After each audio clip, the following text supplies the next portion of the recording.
Hi guys, how are you doing today? Welcome back to Random Lifestyle Vlog. If you're new here, my name is Paulina and this channel is all about beauty that includes skincare, makeup and fragrances. In today's video I'm going to show you my 5 most used Christmassy fragrances for this year.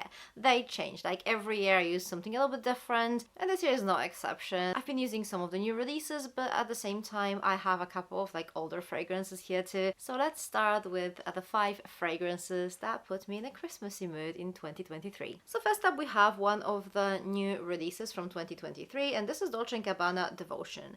And I'm generally not crazy about Dolce & Gabbana. I mean, there are a few fragrances I actually have and really like, but it's not like whenever Dolce & Gabbana release a new fragrance I just run and buy it straight away. So to be honest, it took me a moment before I made that decision to buy it, but let me tell you, I don't regret it at all. I don't have anything in my collection that smells like that. This is just so good. This literally smells like dried fruit, like candied fruit. With some vanilla, and it is a little bit boozy. I think there is a rum note in it, but it's just so indulgent. I love it. And as I just mentioned, I have nothing that smells like that. So this is such a unique, warm, comforting fragrance, like a perfect fruity scent for winter. Next up we have something a little bit older, and this is a Kayali Vanilla Royale Sugared Patchouli. And this one, I mean, this is a vanilla patchouli fragrance, but there's so much more to it. Like, this one is just so indulgent and at the same time, but even though this fragrance is pretty indulgent, there's something almost like sophisticated about it. I love this one. Again, I don't really have anything that smells like that in my collection. So apart from vanilla and sugared patchouli, we also have this really lovely rum note here. We have some spices, leather, oud, we have some gourmand notes. So this is a really lovely concoction and it just works. And sometimes when that happens, the fragrance is a little bit too much, but this scent is blended so nicely. Everything goes together. So yeah, I love that one. Next up we have Black Opium Le Parfum. And this one has been released earlier this year and this is just so good if you love your vanilla.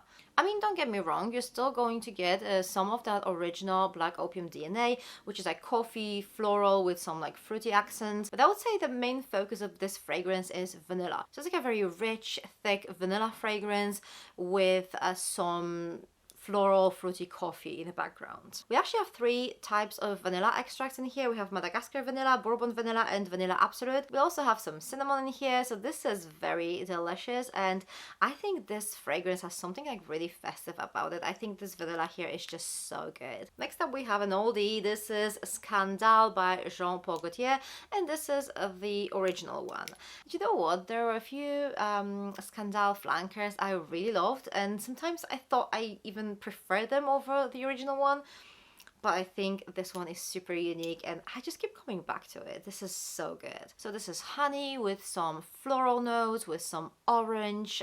There's a little bit of patchouli in here. I think there's caramel note too. This is such a warm and rich, but at the same time very uplifting fragrance. I think this is such a unique composition. It's unlike anything else. I mean, nowadays I think we do have fragrances that were inspired by it, but still I think this is such a beautiful scent and it's very potent. You can literally just fill the room with like one spray.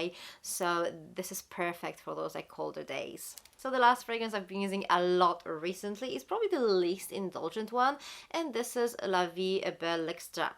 So this is the newest La Vie Est Belle flanker. I think they had 2 flankers this year. This one was actually released a few days ago. And as you would expect from a flanker, this does have some of the original La Vie Est Belle DNA in here, but it's not something that's like super prominent. So this is mostly oud and frankincense. Definitely not as sweet and gourmand as some previous flankers or the original fragrance.